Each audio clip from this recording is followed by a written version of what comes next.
Okay, it is 12 p.m. by my time. So once again, I want to welcome everybody to today's webinar, Mediation Practice, Paradoxes, Problems, and Practice. We are guest speaker, no other person than distinguished. It is 12 Dr. Gbenga, Gbarada, FICMC. So for those that joined us last month, we had a session and it was phenomenal. And this is another edition of our Let's Mediate. And once more, I want to welcome everybody. My name is Joshua Adekwetu, and I am the Communication and Membership Officer for the Institute. And it is a rare privilege to be the coordinator or the host for today's webinar. So quickly, I would like to give us some of our ground rules before we start, so as this will enable us to have a seamless session for this webinar. Firstly, it is important for all our participants to note that your microphones are to remain muted. Else, if you have any contribution, comment, or question, you can make use of the raise hand feature at the bottom, or you unmute your mic so as to allow you to give your comment or your question. Secondly, we encourage all our participants to turn on their visuals if you're convenient with that. As we know, this is a free webinar and it is not absolutely compulsory for you to turn on your visuals, but we encourage all our participants to turn on their visuals. And lastly, for the sake of attendance, as we know, we encourage everyone to have their devices named properly in order to enable us to have a proper attendance for this webinar. For those that have been joining us, you must be aware that usually the Institute awards a certificate of participation to all our participants that are interested. So please ensure that your devices are properly named so that we can have a correct information about your name. So quickly, I would like to go through the brief profile of our speaker for today, distinguished Dr. Gbenga Gbarada, FICMC, FIMC, FISDS, MSPSP, and ACIR. Dr. Gbenga Gbarada obtained OND in Architecture, BTech in Biochemistry, Masters, and PhD in Peace and Conflict Studies. He has accrued more than a decade experience in conflict management, training, and facilitation around the globe. Dr. Gbenga Gbarada has trained several organizations and bodies within and outside the country. Dr. Gbenga Gbarada is a certified and professional mediator and conciliator. He is a consultant to individuals and organizations. He serves on the panel of neutrals at the Lagos State and Ogun State multi-door court houses. He has participated in several courses in conflict management and peace building in various institutions around the world and facilitated several others. He is the Chief Executive Officer of Dispute Resolution Academy. DRA is a service provider to the Institute of Chartered Mediator and Conciliator to organize the mediation certification and accreditation training for undergraduates in the Southwest and Kwara State in Nigeria. He is also the Executive Director of Initiative for Peace Building and Social Change, IPSC. He is a member of several professional bodies and also a member of the training faculties of Chartered Institute of Mediators and Conciliators, ICMC, and HR Exponential, etc. He is scholar with publication in both international and local journals. Distinguished ladies and gentlemen, please join me as I welcome Dr.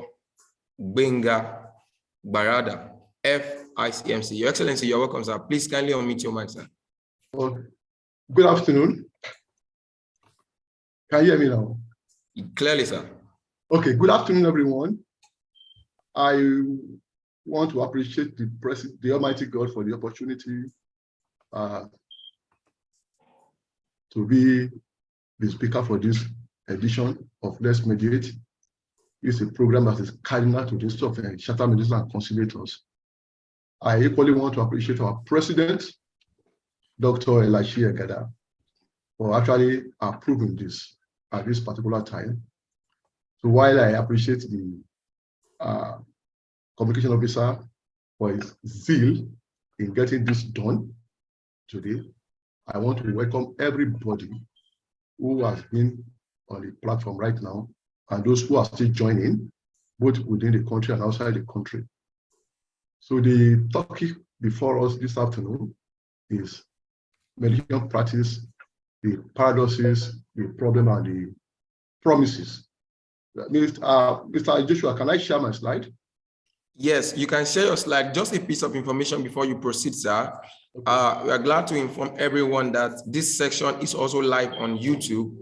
So if you like to watch later, it is available on our YouTube, or if you got logged out and you would like to rewatch, it is available on our YouTube channel. So, sir, I have enabled you to share your screen. You can proceed, okay, sir.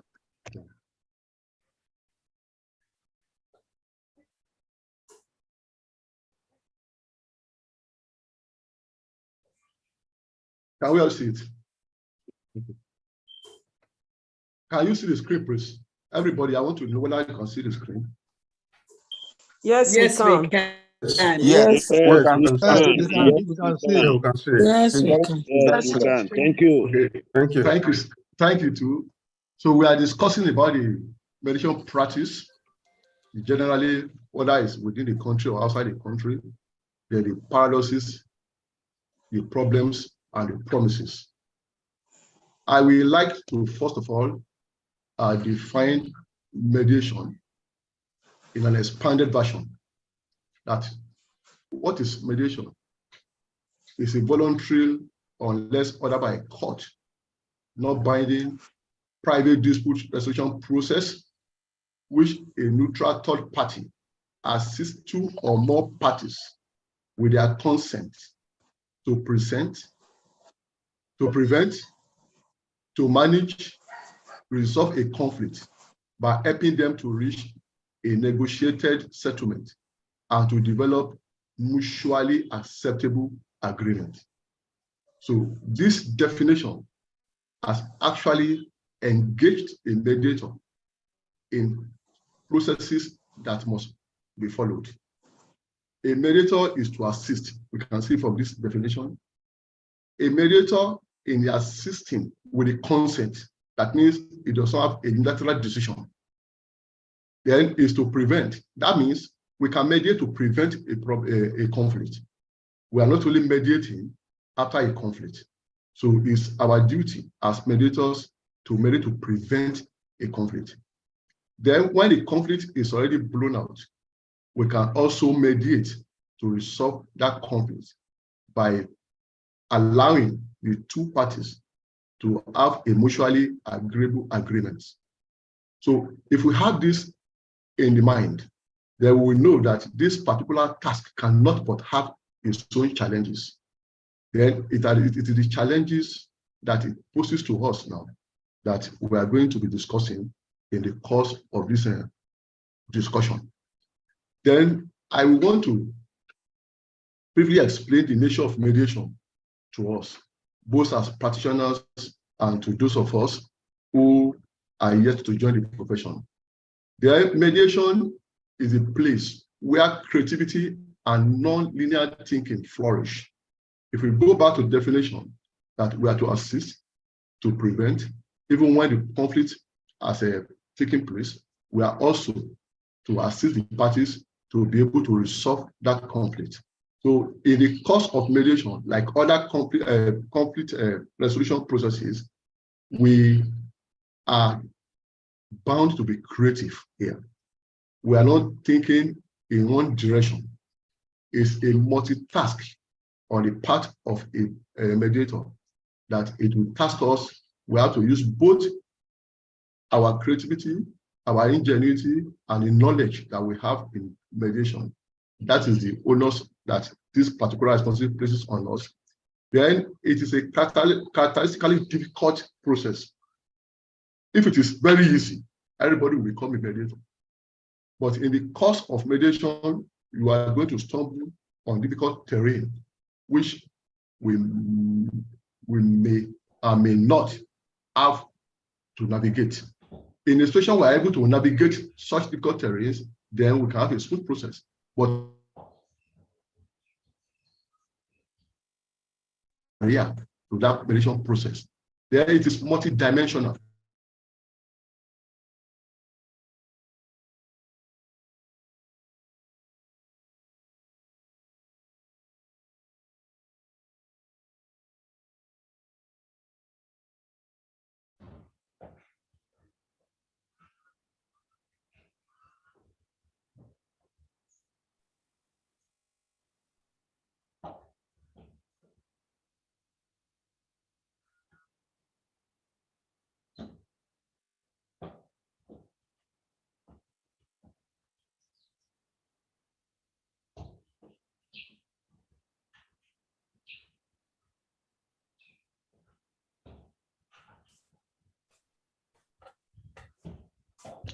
I'm sorry, I think we lost Dr. Gbarada.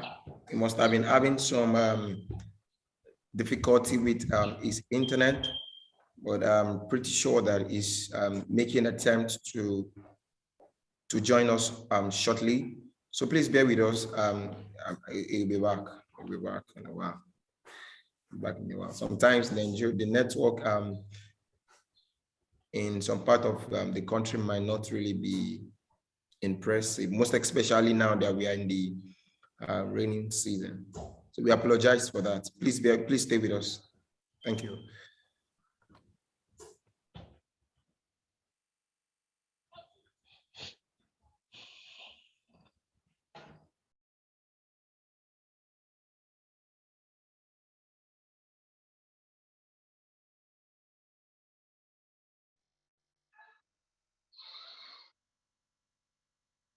I think we have him back.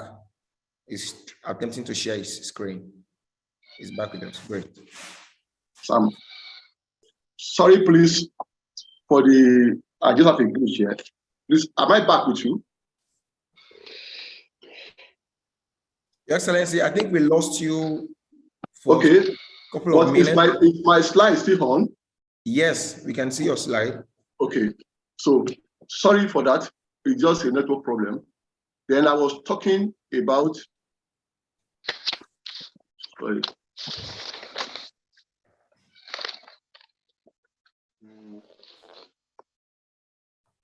I was talking about the nature of mediation. If that mediation is not all that very easy as people may want to believe, but when you are in it, you will begin to see that there are difficult terrain there to navigate, and it is multidimensional. They are in different phases, because in most cases, you are going to be encountering different disputes. What obtains for family disputes may not be what obtains for land disputes. Please, are you hearing me, please? Are we in order? Yes, sir. Okay, good. Then what obtains for even land issues may not be what obtains for chieftaincy issues. That is why it is multidimensional. And it requires not only logic, but also your creativity. How you can invent solutions, how you can invent strategies to be able to accommodate different scenarios in the course of the mediation. Then, and a tolerance for ambiguity. If you are a mediator, you must have a tolerance for ambiguity, because you are the only one trained to be a mediator. Other parties who are there were not trained. They don't even know what it takes, maybe, to be able to present themselves and to adhere to the code and the ethics of mediation. So a lot of ambiguity who arise in the course of mediation, and as a mediator, we are to develop tolerance. Not only tolerance, also coping mechanism in the course of our mediation. Then also, when we talk, I'm trying to move my slide, please.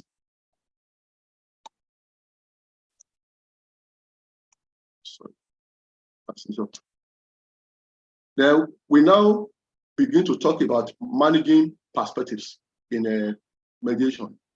As mediators, we must hold in mind simultaneously the perspectives of each of the parties. You as a mediator, you have your own perspective. The other parties have their own perspective. So it's our own duty to be able to manage all the perspectives in order to get to a settlement. In most cases, we may be able to understand the nature of the mediation, but we may not be able to arrive at a settlement just because we are not able to understand and manage the perspectives. The perspectives you cannot understand, it is going to be very difficult for you to manage it. So the first thing that will be the assignment of the mediator is that in any particular session, try and understand the perspective of each party and try as much as possible to manage the perspective. The moment you are able to manage the perspective, you will discover that you will be moving the parties gradually to settlement. Perspectives that often have little in common with each other and are usually contradictory or mutually exclusive.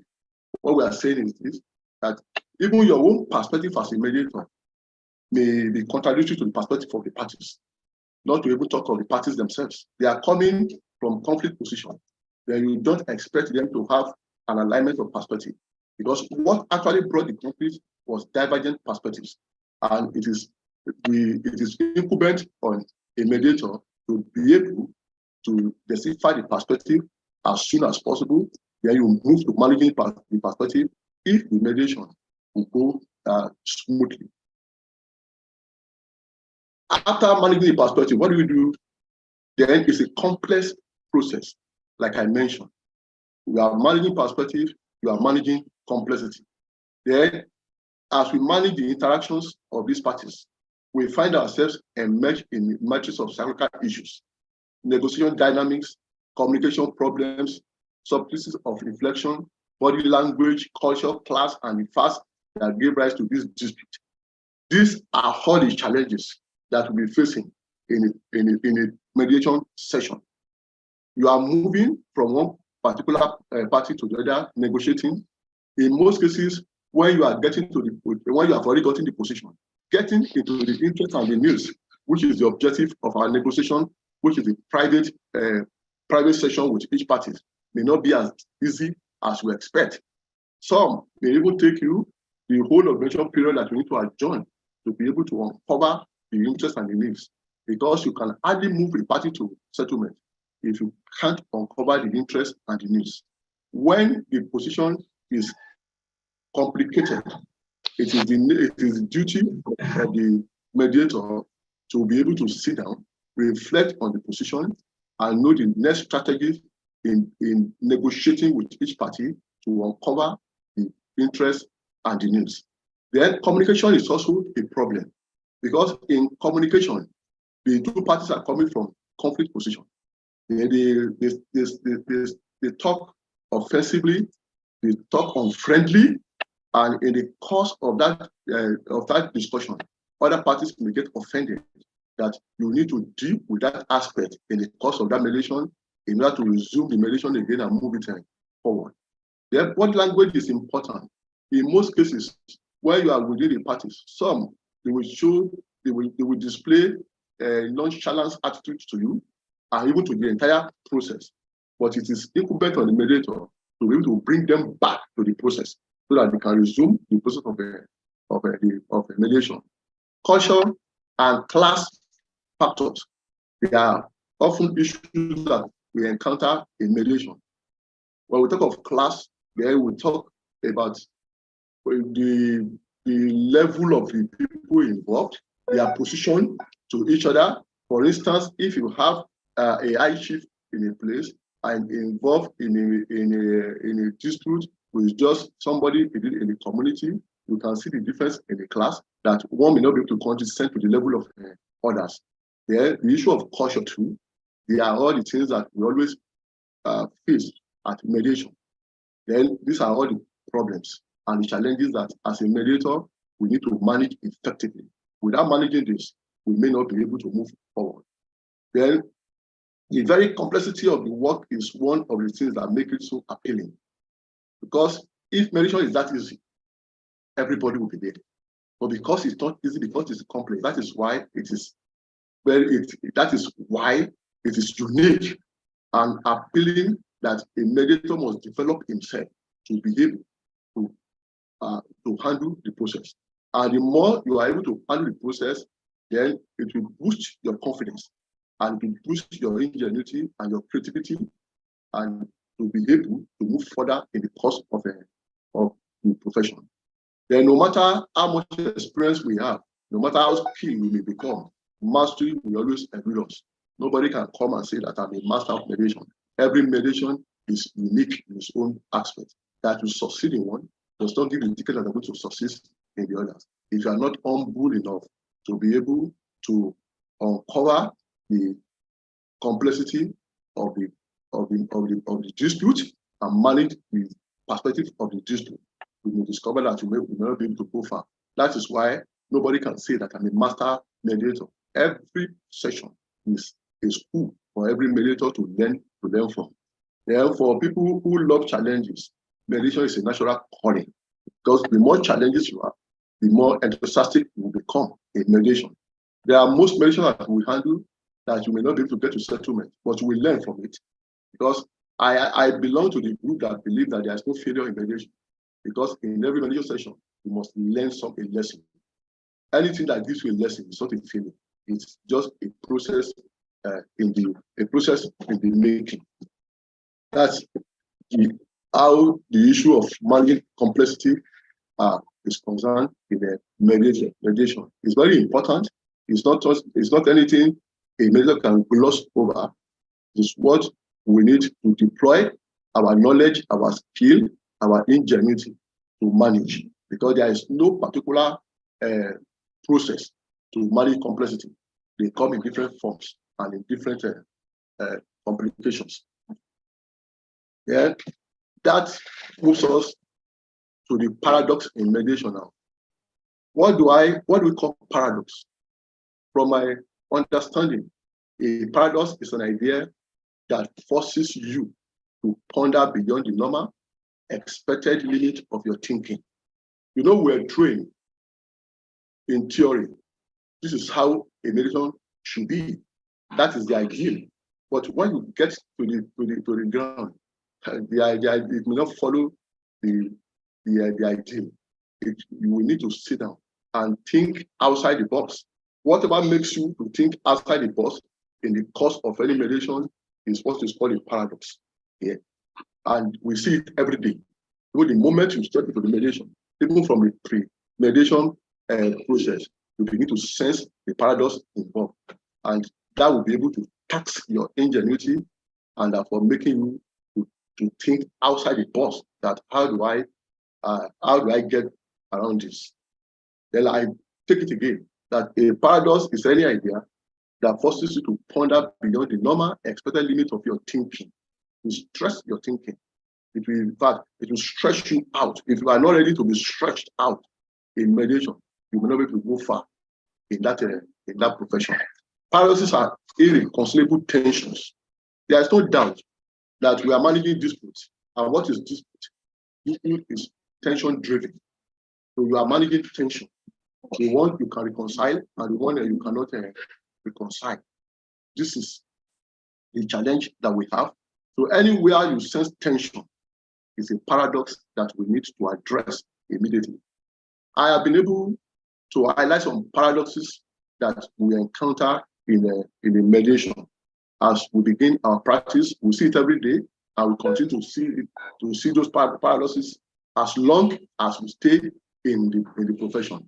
And I must say that paradox is not what you prepare for. Paradox is what you learn from and you master. And as you're mastering it, it's fine-tuning your skill in the course of the discharge of your responsibility. So I've been able to break down the paradoxes to micro level paradoxes and the macro level paradoxes. It is in this frame that I'm going to center the discussion. Then when I'm done with this discussion, then we'll talk about the problems and the promises. And by that, we should be able to be getting over this discussion. Then the first paradox, which is on the micro level, that a mediator will encounter is the mediator pressure and party autonomy. I call it mediation pressure and party autonomy. Now, in the course of this, sorry.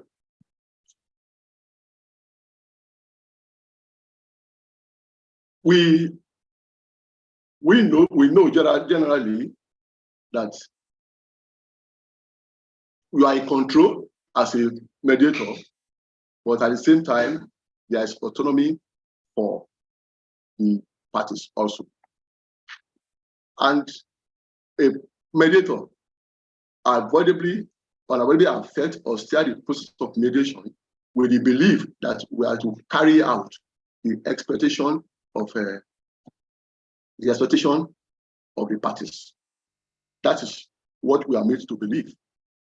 But dilemma in most cases that when you are in the process of mediation, some mediators look at it from their perspective, that from what they are saying, that the only way to get out of this scenario will be to promote empowerment and recognition. While some other mediators may have to look at it that, well, we are here to promote settlement.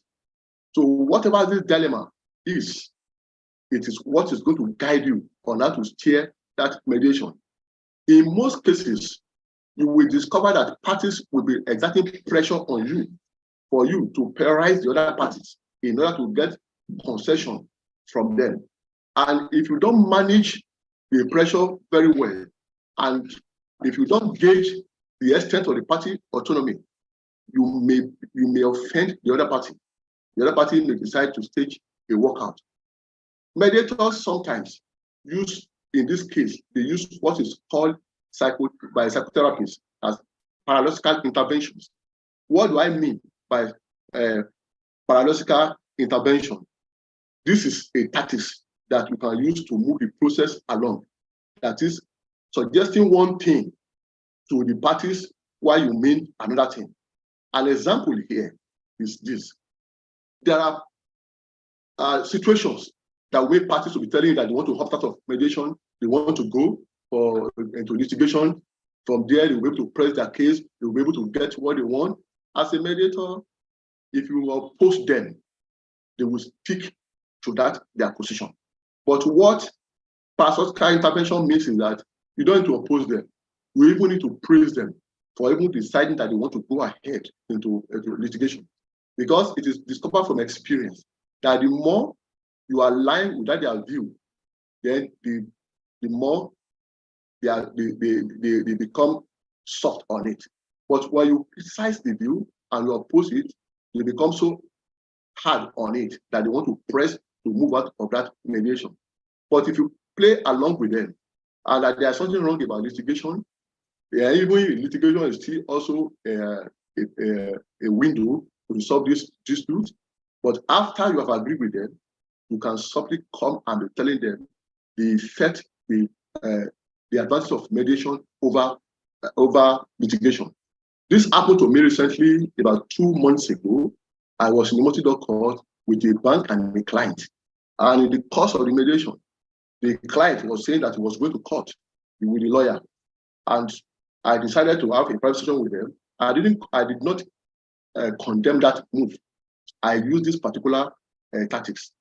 After agreeing with them that, well, this would be a better way out, but I now began to tell them the side effects of going to court. That this case may be in court for so many 2 years, the interest on this loan will be increasing.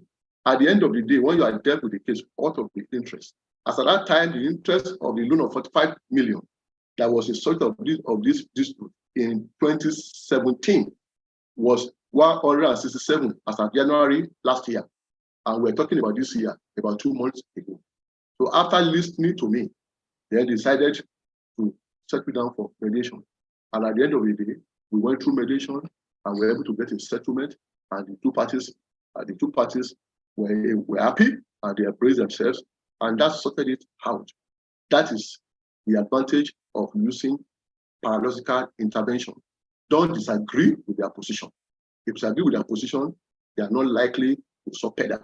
But when you align with them, then you bring the merits of your own argument out, then it is likely that you're able to persuade them and come back to mediation.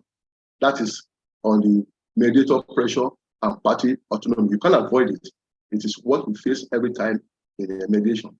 Then the second micro level paradox is mediator's presence and the party control.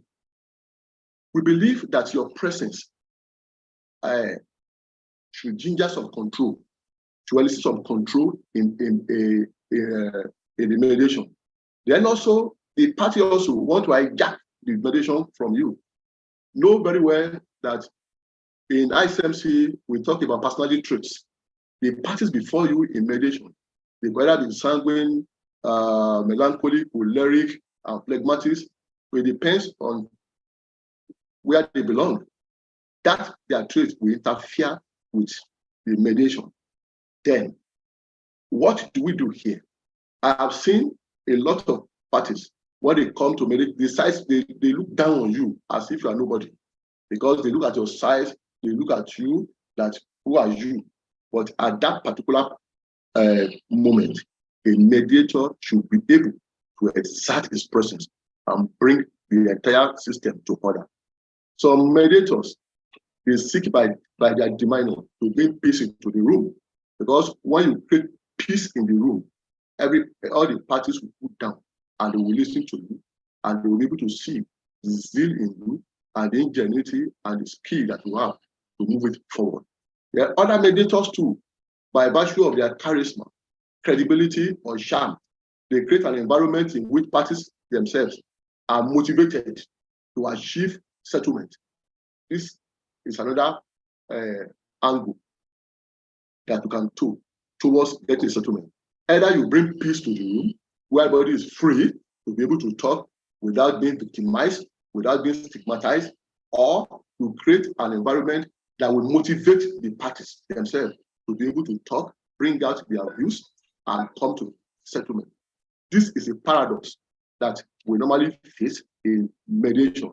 At this particular point in time, it is your creativity and your ingenuity that call for question here. Then a mediator must remarkably and uniquely be present. What do we mean by this? That you must be present in the course of this. I want to explain this. You may be in the mediation without being present, because if you are not flowing with the two parties, it's more that you are there as a figurehead.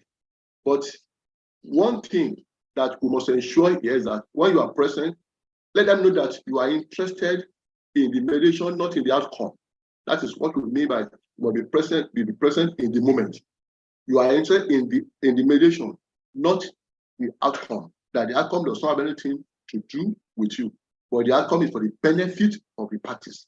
This is the part you must do. That your interest is for the outcome to benefit the parties and not you. Then one other paradox that we face in mediation is that you must be able to put aside the future and face the moment. This may be contradictory to our practice, to our training. Our training says mediation plans the future. This statement has not contradicted that assertion. But for you to be able to plan the future, you focus on the moment. I was in the mediation session 2 early this year in one of the multi-door courts in Ogun State. Then we are almost getting to settlement.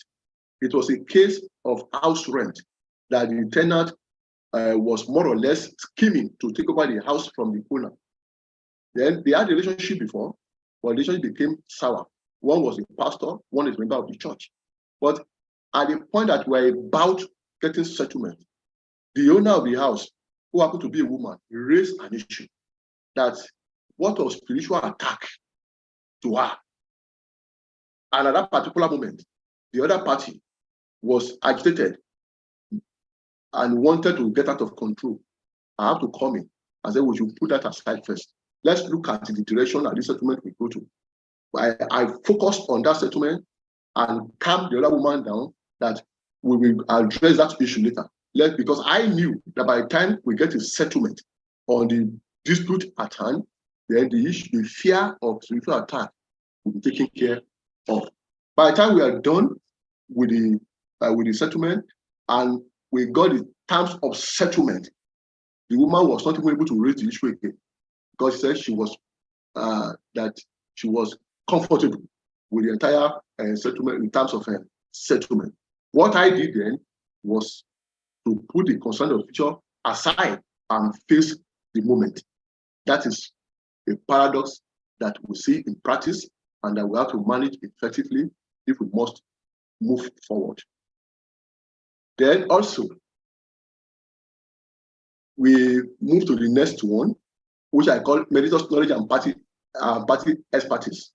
Well, this is an issue to most of us who have handled divorce matters before, family issues.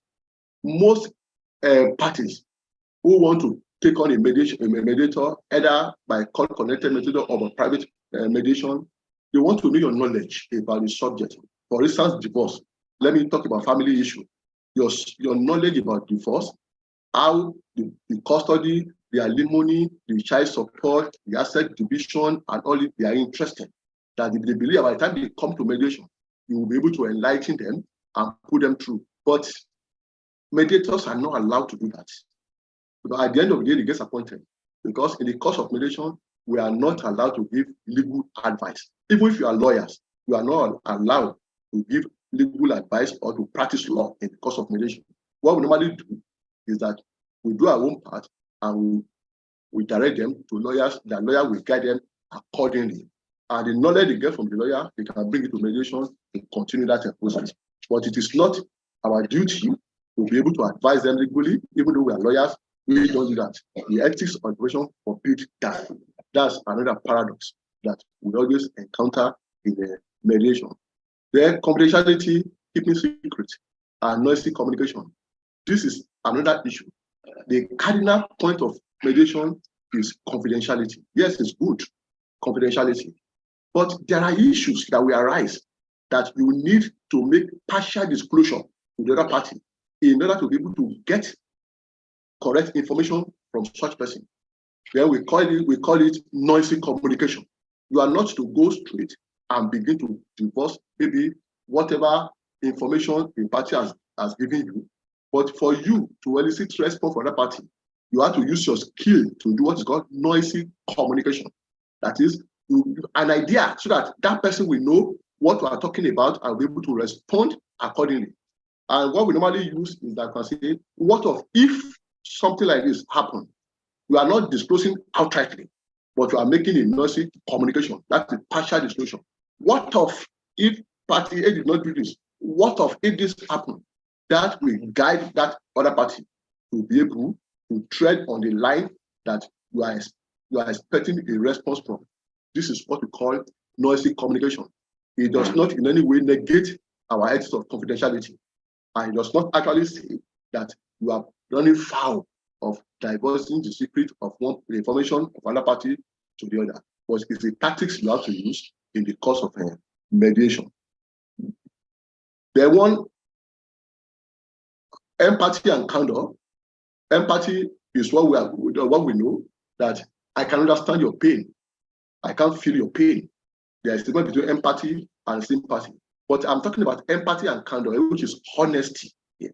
Empathy and honesty are two of the principal attributes of effective mediators. And while it is possible for a mediator to be both empathic and honest at the same time, therefore calls for excuse-side balance. You must be able to balance your honesty with your empathy. Empathy requires engagement. Honesty requires objectivity and detachment. Engagement will foster safety, while honesty may create difficulty. But the paradox Then it will be engaged and detached at the same time, because you must be empathetic to engage, but you must detach. You must not remain with the situation and the feelings and the scenario of the other party. A number of mediators describe mediation as making a safe place for difficult conversation. If that should be, then the mediator's job is to strike a balance between the difficult and the safe way that will motivate change, and a fresh initiative will come from the parties. If you're able to manage your empathy with honesty, you will be able to steer the parties to be able to commit themselves with initiative that will move the mediation forward. Then the last one on the issue of micro level is impartiality and bias towards problem solving. Well, it is our cardinal cornerstone, that we must be impartial. But the truth is that we experience challenges in this in mediation because we feel aligned to one party who is towing the line of settlement. No mediator will like a belligerent party who is positional in bargaining, because our job is negotiation in mediation. When we are negotiating, we often like and are disposed to those who are principled, who have principled bargaining tendency, those who want settlement, who are not against what we are doing, who are not trying to drill it. But anyone drilling it, definitely an average mediator will dissociate himself from such a person. We begin to see elements of bias towards one party to the other. But what we are expected to do in this paradox is to become omnipartial. Omnipartial means that even that other party that is antagonistic to settlement, you still have to align with the party. You still have to be fair with the party. You still have to cooperate with the party. Because at the end of the day, your cooperation with the party will humiliate such a person. I've experienced it in several times in mediation, that even those that I sense that they were the one that was caught to the mediation, at the end of the day, they are the one that will help in settlement. If you are able to display your omnipartiality to them. So omnipartial is whichever way you do, whether in line with what in the process for settlement or not, you still need to be partial. Identify with them. Don't cut them off. Don't cut them off. Don't see them as a nuisance. Treat them as well as you are treating the other party. With this in mind, I will just describe briefly, within the time that we have, the micro level paradox, which is honesty and protection from fraud. We find ourselves in this situation that a party disclosed something to you and told you not to disclose it to the other party. And you know that if you don't disclose to that party, at the end of the day, the party signed the agreement, it will be as if the other party has defrauded the other party. This is a barrier on our way. You want to be honest in this particular issue to the party. You always also want to uphold the issue of confidentiality and refrain from perpetrating fraud. You are torn between this. But at the end of the day, you must try the balance. What I did in my encounter with such a thing was, there was a case that someone with his children, they are having a land issue with another neighbor. But the neighbor did not know that the father has transferred ownership to the children. If he knew, he would not have signed the agreement. But I told the parties to open up. They refused. They will not open up. And I cannot go ahead and disclose that information. So I didn't get their permission. But what happens at the end of the day, that there was a settlement. But when the party discovered that this ownership had been transferred, it's cut to the settlement. We have to go to the next round of mediation. At the end of the day, based on the fact of ownership transfer, there was a settlement agreement which was fair to both parties.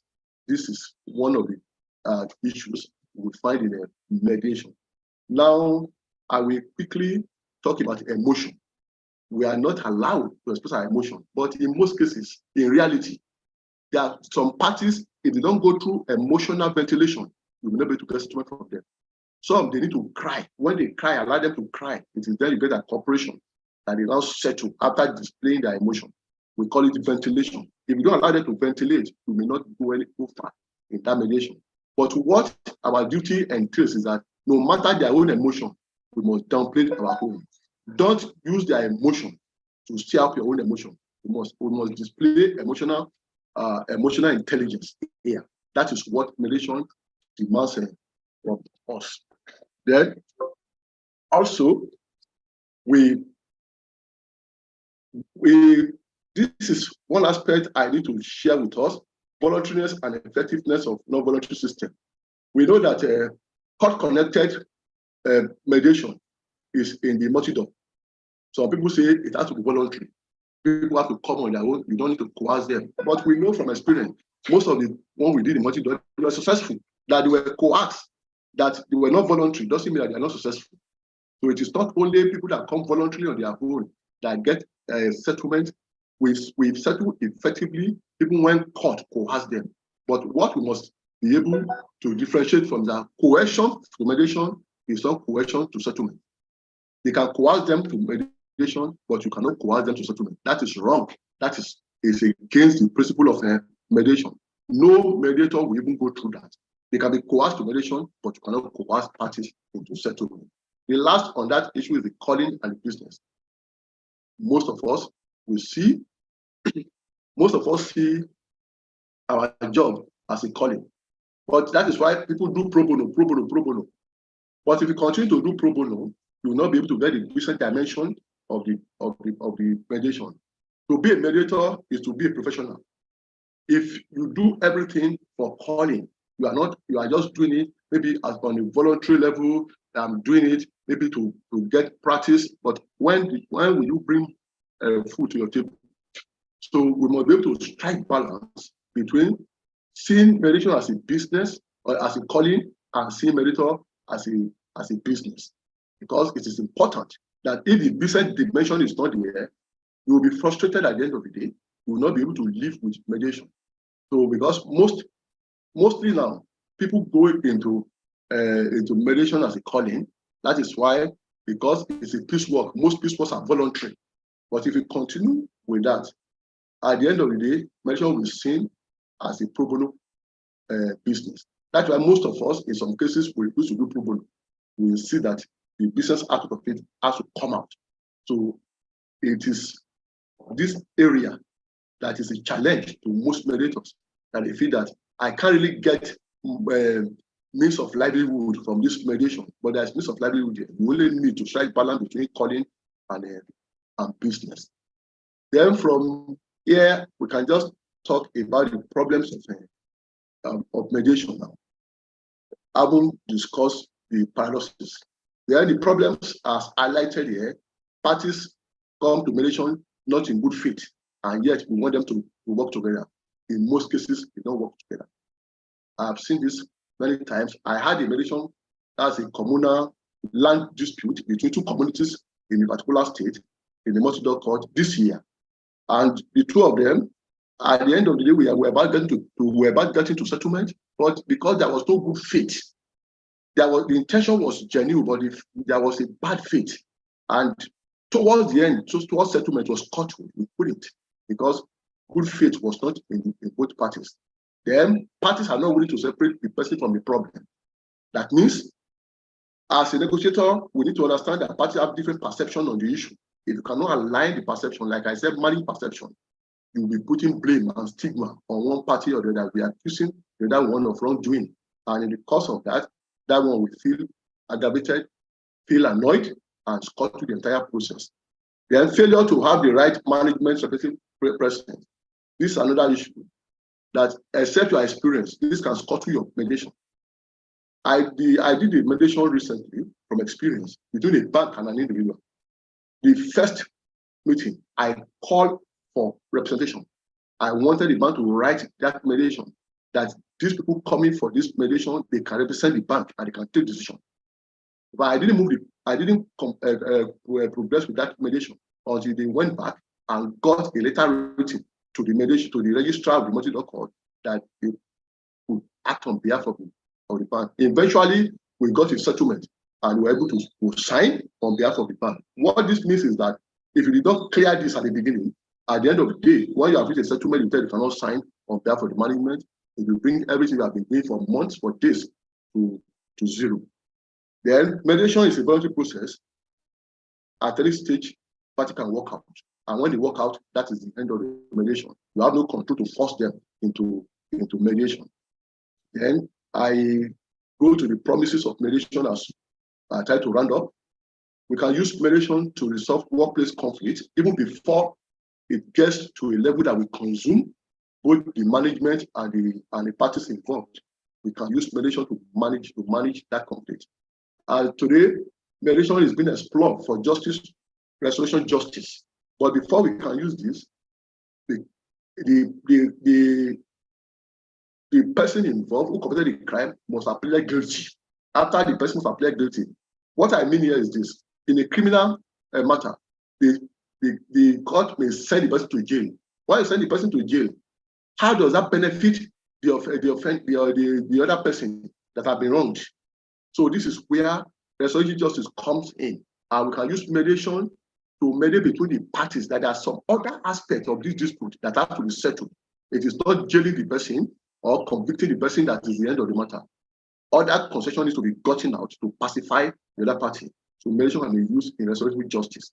The plea bargain, when somebody who is part of a crime plead guilty to the crime and wanted a soft landing, mediation is used in that area. It is new in this area in Nigeria, but as we continue, as it has been in other countries, we'll get there very soon in the country. So I want to conclude here that from this discussion, we can see from the macro level paradoxes that there is no precise way to grow the field of mediation. It depends on what we encounter. It depends on the accumulated experiences you have encountered in the course of your profession. So nobody can sit down and say, I can forecast the way a mediation can go. It is very, very difficult. Life involves trade-off. In mediation, there are trade-offs. And this trade-off is what a mediator must be able to address frankly. And when you are addressing it frankly, it can take different scope and can bring different outcomes. There is second conclusion is that the micro-level paradoxes suggest that there is no obviously accurate way to practice mediation. Mediation is context specific. When you get to the context will instruct you on what to do. You can't sit in your house and decide that this is the way I'm going to handle this mediation. No, the context will suggest to you. If you are the type that can read the context, you will be a better mediator. Then I want to say in my parting shot that there may be no room for being a perfect mediator, but there are always enough rooms to become a better mediator. In this profession, we don't have a perfect mediator, we may not have, but we always have a better, we may not have a better mediator, a perfect mediator, but we always end up to have a better mediator. A better mediator emerges from series of experiences and challenges encountered in the course of the profession. Every mediation prepares you to be a better person for the next one. So thank you, ladies and gentlemen, for listening to my view on this subject. I appreciate you.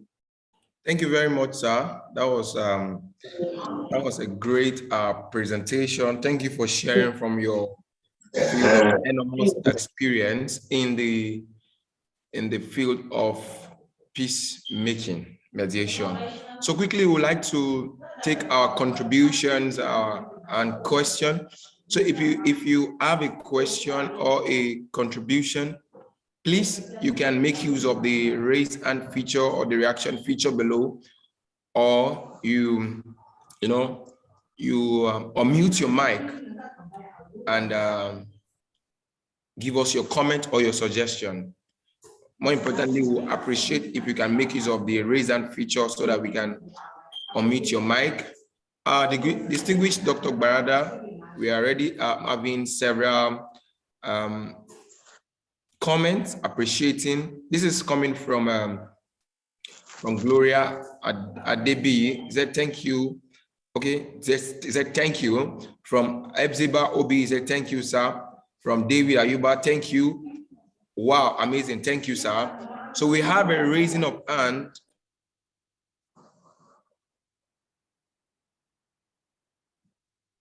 Apologies for that break in transmission. We have a raising of hand from John Bose. John Bose, please, can you unmute your mic? Please, can you unmute your mic? Great. Okay, thank you. Thank you very much, Dr. Gbarada, for very lucid presentation.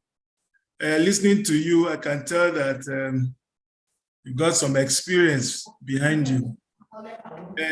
Well, my question is, when you started with definition of what paradoxes are, and then you talked about paradoxical interventions, I thought maybe you give us a live example, a case example, so to speak, so that it can be fully appreciated. Because from what you say, as mediators, we should be ready to counter paradoxes in our process of mediation.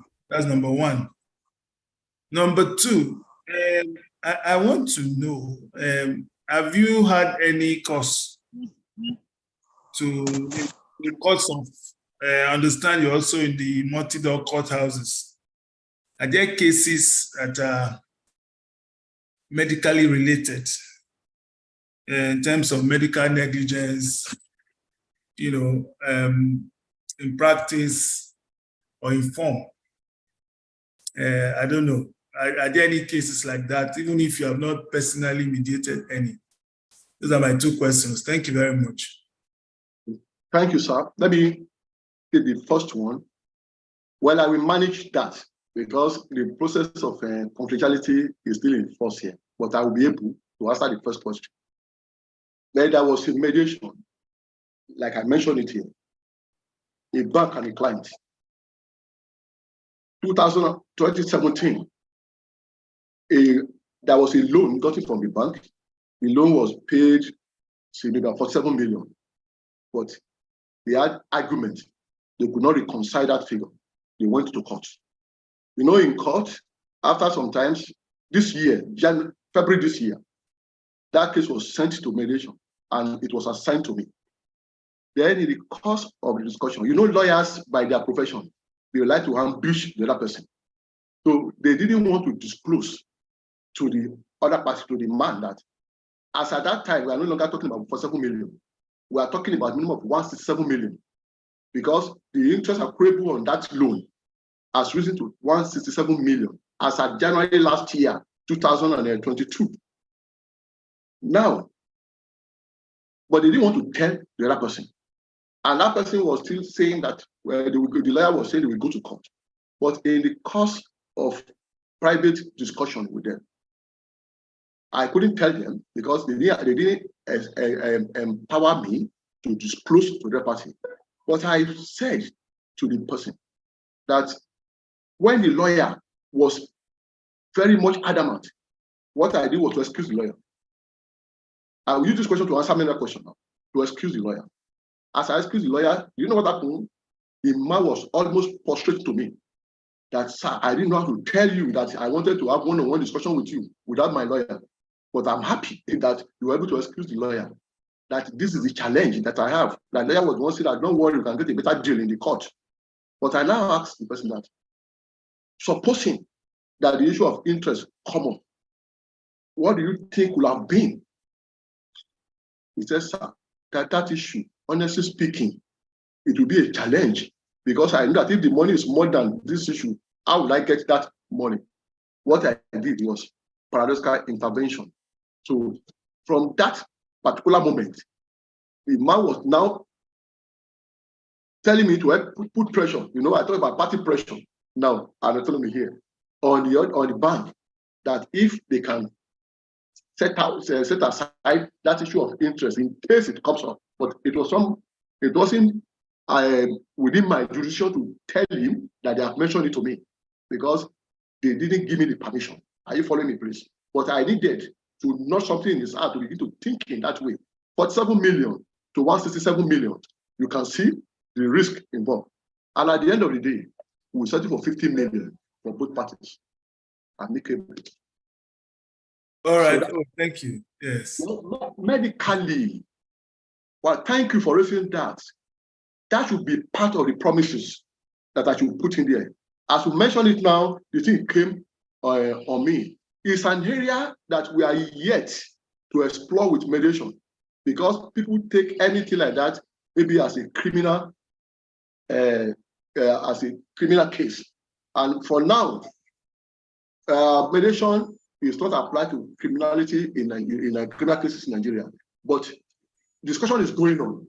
We've begun trying to see how we can use mediation for restorative justice. So restorative justice will take care of that medical aspect that we are talking about.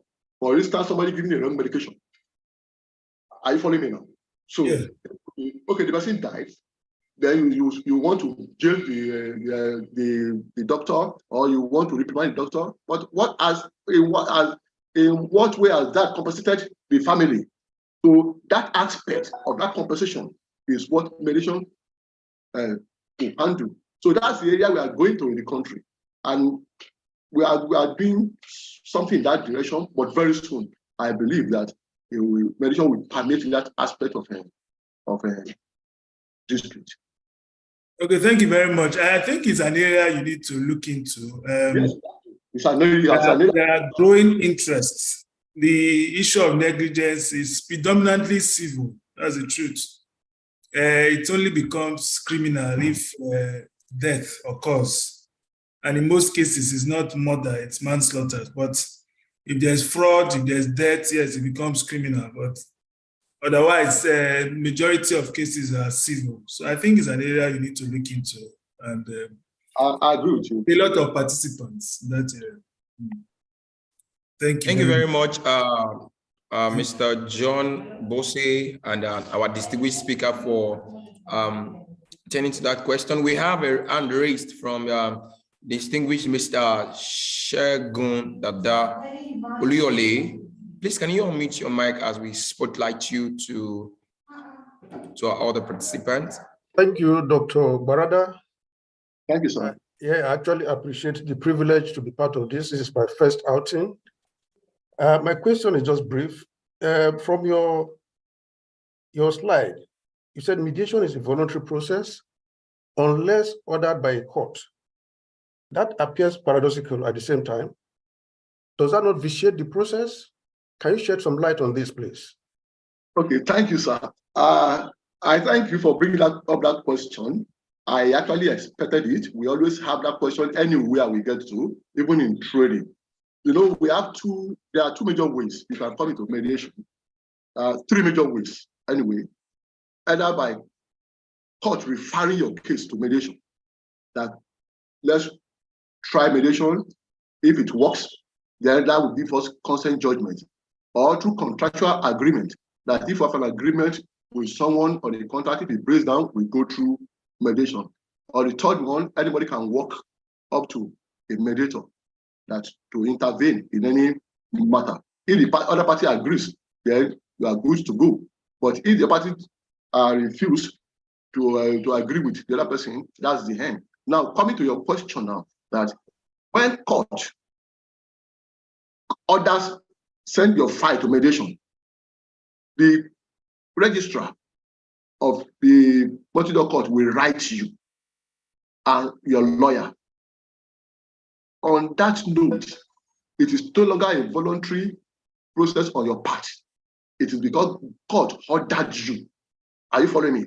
But though court ordered you, the case can be assigned to you, Mr. Shegun Oluyole, as a mediator. You have before you a court-ordered party who did not come voluntarily, but court coerced him to come. But while you are discharging your duty as a mediator, you must not coerce them into settlement. You must be able to go through the normal process of mediation to get them into settlement. You can't coerce them. If it comes to coercion, it is no longer mediation. So that's the difference between the two. Thank you so much, Doctor. Much obliged. Thank you very much, Dr. Gbarada, for answering his question. I would just like to go through our chat box a bit. A lot of comment has been, coming in. A lot of comment has been coming in, and we might have to take the last. That'll be our last question for today. This is from Lovely Ejiro. I think he is one of your students. He said, "My great teacher, thank you so very much. Great presentation. Well done, sir, from Matthew. Thank you, sir, for that presentation. Please, presenter, can we have the slide to our emails? Okay, please, if you want this slide, with the approval of Dr. Gbenga Gbarada, we can share it with you. And if you are interested, after his approval, please kindly send a request for the material to support at icmcng.org. I am dropping the email to our chat box now, support@icmc email. So if you're interested in the material, we'll send it to you. So distinguished participant, please join me as I would like to call on the registrar of the institute, a person of Your Excellency, Madam Aisha Abdo Abdullah, FICMC. Your Excellency, please, can you unmute your mic, ma'am?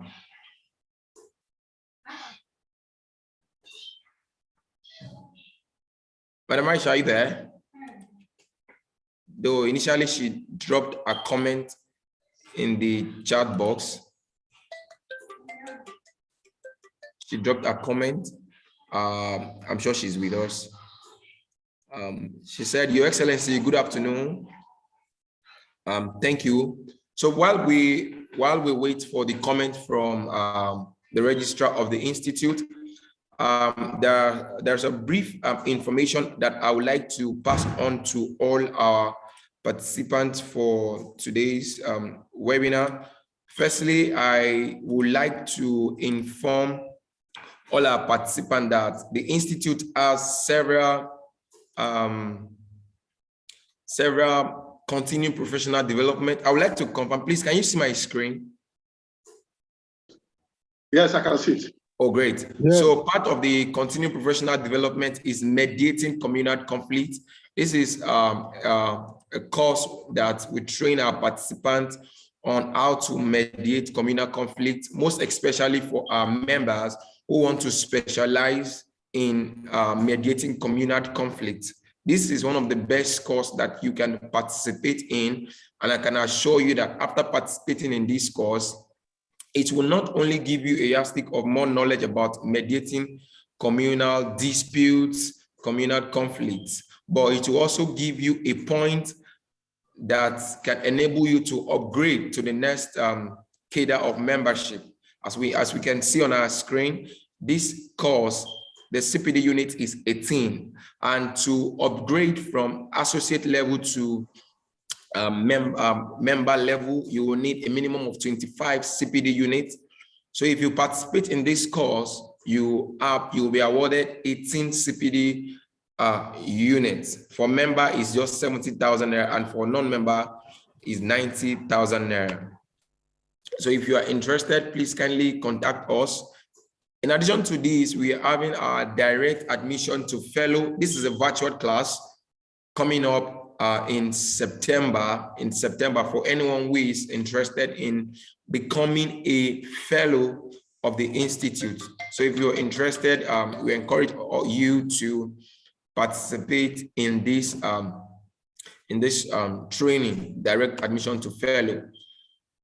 It is my pleasure to announce this to all our participants here that our ADR conference for the year 2023 is coming up in November. And the theme for this year is commercial mediation and Africa emerging markets. This year, we're going to be focusing on commercial mediation and the opportunity that it provides for Africa. The date is 27 for our AGM, the annual general meeting, and 28 is the ADR conference. And the conference will be holding live in Abuja Trade and Convention Center in Abuja. And also the registration is on for associates. Presently, we are running on early birds till October 1st this year. So for early bird, the registration is just 10,000 naira.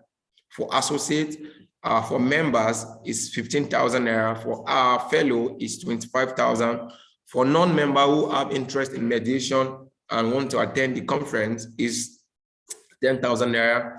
And also we provide virtual attendees, we understand that some of us may be in a place where you may not be able to join physically or come to Abuja because of your distance. So distance is not a barrier for 2023 ADR conference. You can join us virtually and register with a token of just 10,000 Naira. You can make a registration by visiting our website, www.icmcconference.org, or on the alternative, you can make payment to our GTB bank, which the account number is displayed on the screen, If you make use of the alternative payment of paying to the GTB bank, please kindly ensure that you contact our support at icmcconference.org or the WhatsApp number that is displayed on the screen, where you can send your name, your email address, and evidence of payment so that we can take in our database your details as part of the attendees for 2023 ADR conference. Once again, I want to appreciate all our participants who has taken their time to be part of today's class. Distinguished Dr. Gbenga Gbarada, you are a great man, and we appreciate you. In Ambassador Shegun's voice. Thank you so much.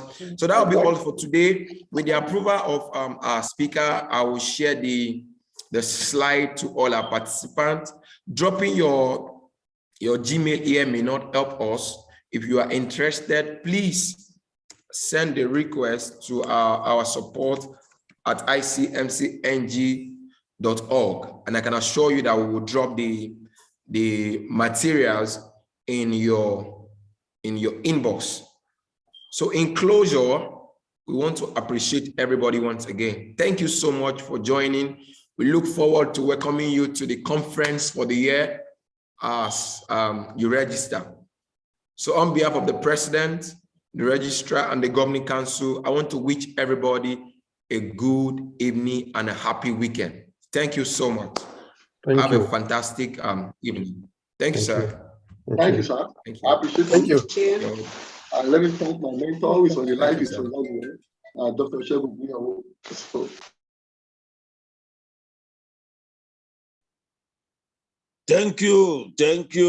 Thank you so very much, Dr. Gbarada.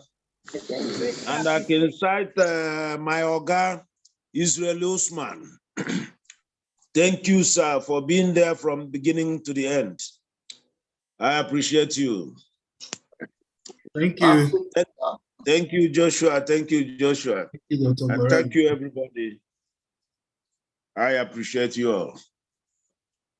Thank you.